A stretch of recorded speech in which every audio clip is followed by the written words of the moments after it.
Hey guys, welcome back again in Edugrown. I hope यार आप सब लोग अच्छे और सेफ होंगे। मैं हूं आशीष सिंह, आपका करियर काउंसलर।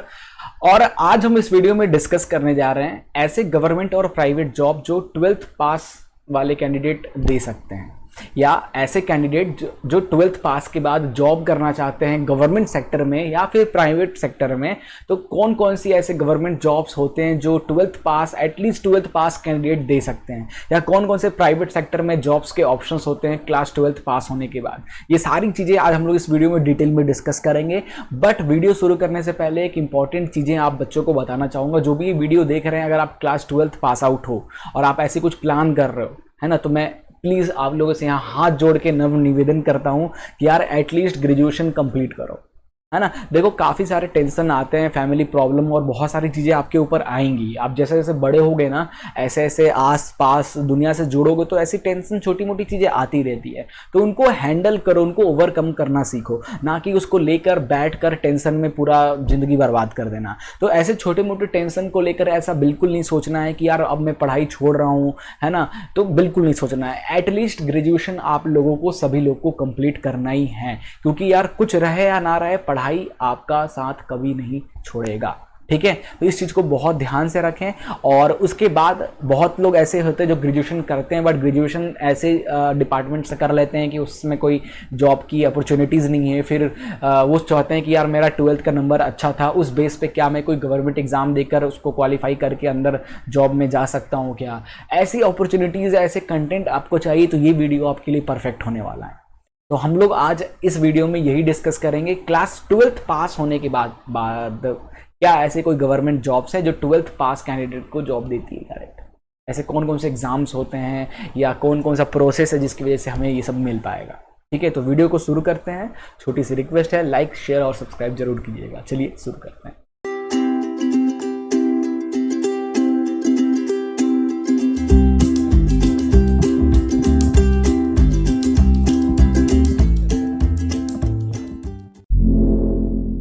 सो गाइस, हम लोग शुरू करते हैं। सबसे पहले हम बात करेंगे ऐसे गवर्नमेंट जॉब जो आफ्टर क्लास 12th आप दे सकते हो।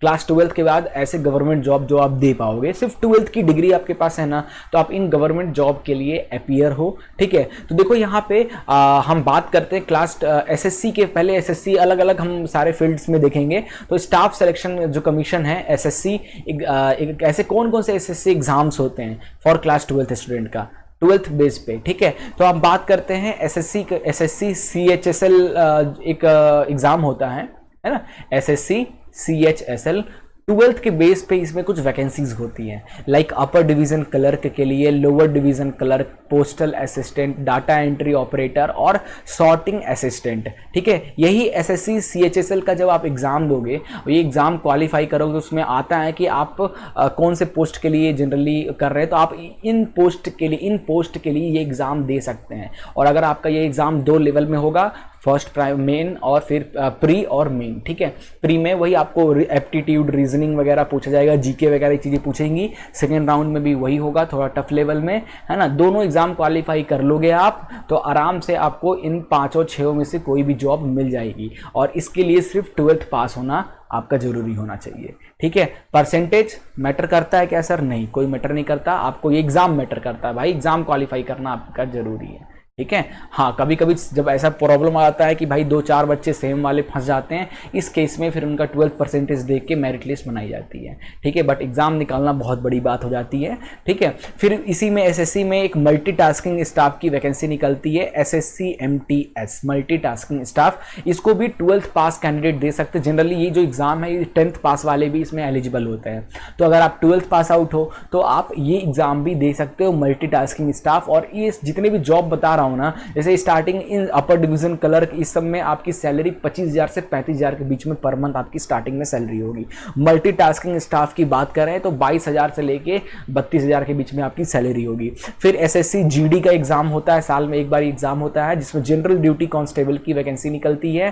ठीक है, इसमें भी 12th पास वाले इसके लिए अप्लाई कर पाएंगे। ठीक है, फिर SSC ग्रेड C और ग्रेड D में स्टेनोग्राफर की निकलती है, स्टेनोग्राफर की वैकेंसी निकलती है, जिसमें आपको टाइपिंग वाइपिंग मांगता है कि भाई भाई आप 1 मिनट में इतने वर्ड्स टाइप करना आना चाहिए, हिंदी में, इंग्लिश में लोगे तो इंग्लिश में ही होगा, हिंदी ज़रूरत नहीं होगा।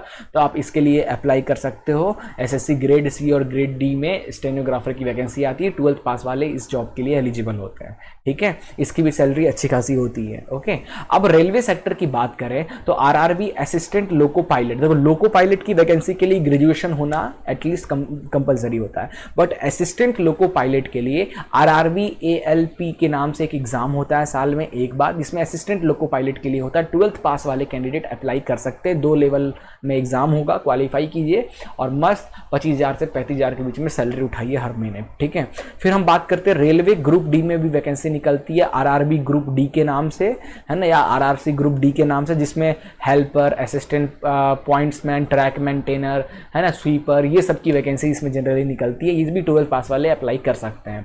फिर रेलवे क्लर्क की वैकेंसी, रेलवे कांस्टेबल की, ये सब अलग अलग वैकेंसीज निकलती है रेलवे में, साल में एक बार निकलती हैं, और ये सारे 12th पास स्टूडेंट के लिए एलिजिबल होता है, मतलब आप अप्लाई कर पाएंगे। फिर हम डिफेंस सेक्टर की बात करें तो देखो Indian army for the post of technical, Indian army में आप इंडियन आर्मी में वैकेंसी निकल के आती है, ठीक है। इंडियन आर्मी की बात किया जाए, इंडियन आर्मी एग्जाम जो होता है उसमें आप टेक्निकल एंट्री स्कीम, महिला constable, soldier, junior communist officer for catering के लिए, ये सब की वैकेंसी निकलती है डिफेंस में, तो आप इसके लिए जा सकते हो, अच्छी खासी सैलरी भी मिलती है यहाँ पे। फिर इंडियन नेवी में कुछ नेवी का एग्जाम होता है जिसमें सेलर, आर्टिफिसर, अप्रेंटिस और सीनियर सेकेंडरी रिक्रूट्स एसएसआर के लिए भी वैकेंसीज निकल के आती है डिफेंस सेक्टर में, ये भी इसमें भी 12th वाले एलिजिबल होते हैं, ठीक है। फिर हम सिक्योरिटी फोर्सेस की में बात करें तो सिक्योरिटी फोर्सेस में बॉर्डर सिक्योरिटी फोर्स बीएसएफ में साल में एक बार बीएसएफ का एग्जाम होता है ना, बीएसएफ के नाम से एग्जाम होता है, तो आप इसमें एलिजिबल होते हो। सीआरपीएफ का एग्जाम होता है साल में एक बार। एसएसबी सशस्त्र सीमा बल एसएसबी में वैकेंसी निकल के आती है, 5 राउंड का एसएसबी एग्जाम होता है, एग्जाम नहीं इंटरव्यू है, जनरली डायरेक्ट 12th पास करो, डाओ एसएसबी में बैठो, first round, second round, third round, fourth round, 5 round होता है, जिसमें आखिरी में इंटरव्यू होता है। उससे पहले छोटे मोटे टास्क कराए जाते हैं, वो सब आप क्वालिफाई करो और आराम से इसमें जॉब पा पाओगे, अच्छी खासी सैलरी मिलती है, लाइफ बदल जाती है। साथ ही साथ ग्रेजुएशन भी कराते हैं ये, ठीक है, आपको अपने डिपार्टमेंट से। Indo Tibetan border police force में वैकेंसी निकलती है, central industrial security force CISF में भी वैकेंसी निकलती है। इन सब में 12th पास कैंडिडेट एलिजिबल होते हैं, ठीक है। फिर हम इंडियन कोस्टल गार्ड की एग्जाम की बात करें तो इसमें seller, technical assistant, commandant, airman में वैकेंसी निकलती है ना। उसके बाद एक एनडीए का एग्जाम होता है, क्लास 12th के साइंस के कैंडिडेट हो, अगर आप साइंस के कैंडिडेट हो, क्लास 12th के साइंस के कैंडिडेट हो तो आप एनडीए एग्जाम दे सकते हो, नेशनल डिफेंस एकेडमी। एनडीए का साल में एक बार एग्जाम होता है, ठीक है, और इसमें चीज़ें जरूरी हैं, अनमैरिड कैंडिडेट सिर्फ दे सकते हैं। पहले तक ये था कि इसमें सिर्फ मेल के लिए था, फीमेल इसमें नहीं एलिजिबल थी, अब से इसमें फीमेल भी ये एग्जाम दे सकती है, ठीक है। तो एनडीए का एग्जाम दीजिए, एक एग्जाम होता है नॉर्मल, आपसे थोड़ी बहुत साइंस, थोड़ी बहुत जीके, एप्टी, रीजनिंग पूछा जाएगा, क्वालिफाई कीजिए।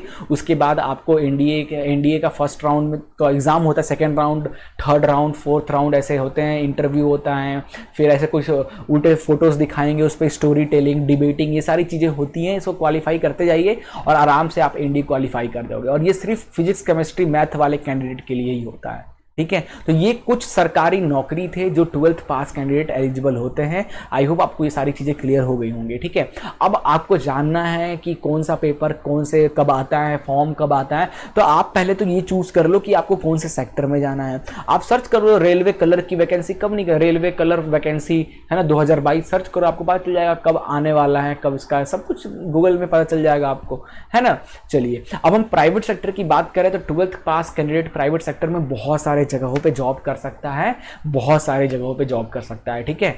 अब यहाँ पर जैसे कुछ जॉब के बारे में बात है, कंटेंट राइटिंग जैसे हमारी कंपनी होगी एडोग्रोन, ठीक है। जैसे हम भी कंटेंट राइटिंग के लिए बहुत सारे जॉब्स प्रोवाइड करते रहते हैं, लाइक हमारे जो टीचर्स जो कंटेंट बच्चों को पढ़ा रहे हैं, 9th-10th के जो टीचर्स हैं जो कंटेंट बच्चों को पढ़ा रहे हैं, या मोस्ट इंपॉर्टेंट क्वेश्चंस, ये सब कौन लिखता है, हमारे कंटेंट राइटर ही लिखते हैं। तो 12th पास वाले भी अप्लाई कर सकते हैं, ठीक है। और अगर आपको हमारी कंपनीज के साथ काम करना है तो हमारी वेबसाइट edogrowth.in के थ्रू आप नीचे जाइएगा, इंटर्नशिप के थ्रू आप ज्वाइन कर सकते हैं हमारी कंपनी को, और फिर आगे प्रोसेस है, आप चेकआउट जरूर कीजिएगा वेबसाइट को, ठीक है। सैलरी पैकेज 8 से 10 हज़ार रुपये रहता है अगर आप परमानेंट कंटेंट राइटिंग में फिक्स हो जाते हो तो, ठीक है।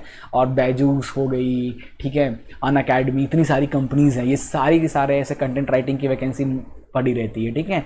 ऐसे तगड़े तगड़े कंटेंट राइटिंग में मिले, नॉट ओनली एजुकेशन से रिलेटेड, ठीक है, न्यूज़ से रिलेटेड बहुत सारे टाइप में कंटेंट राइटिंग आपको देखने को मिल जाएगा, ठीक है। काफ़ी सारी अच्छी अपॉर्चुनिटीज़ होती है फ्यूचर में। एक एक्सपर्ट कंटेंट राइटर बहुत ही ज़्यादा ज़रूरी है। अब हमें कोई चीज़ पर रिसर्च ही कराना है, एक नए बंदे को रखो तो उसको सिखाओ कि गूगल में कैसे ढूंढते हैं, पता ही नहीं। अगर कंटेंट राइटिंग का एक्सपीरियंस है तो अच्छी खासी फ्यूचर में सैलरी आपको मिल जाती है आफ्टर ग्रेजुएशन वगैरह, ठीक है।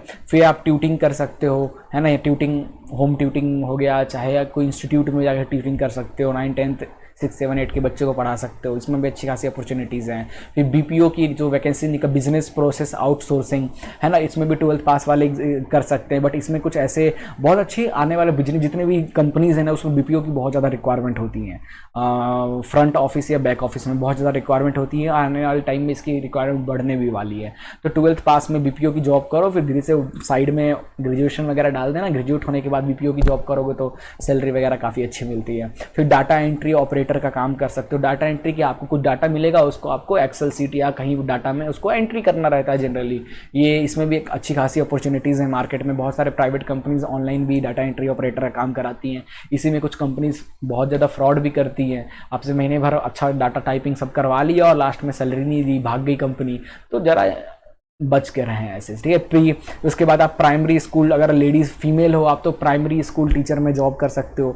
जो स्कूल्स में प्राइमरी बच्चों को पढ़ाना, उसमें भी आप जाके जॉब कर सकते हो, कोई भी दिक्कत नहीं है प्राइवेट कंपनीज में, ठीक है। प्राइवेट स्कूल्स में, गवर्नमेंट में तो बीएड वेड मांगेगा। शुरू में आप प्राइमरी स्कूल टीचर में किसी भी प्राइवेट संस्था से आप काम कर सकती हो, कोई टेंशन लेने वाली बात नहीं है, ठीक है।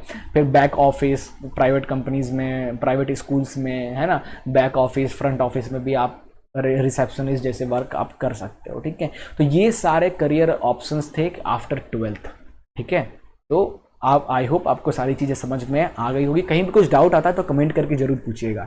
मिलते हैं नेक्स्ट वीडियो में किसी नए कंटेंट के साथ, तब तक के लिए goodbye, take care and Jai Hind.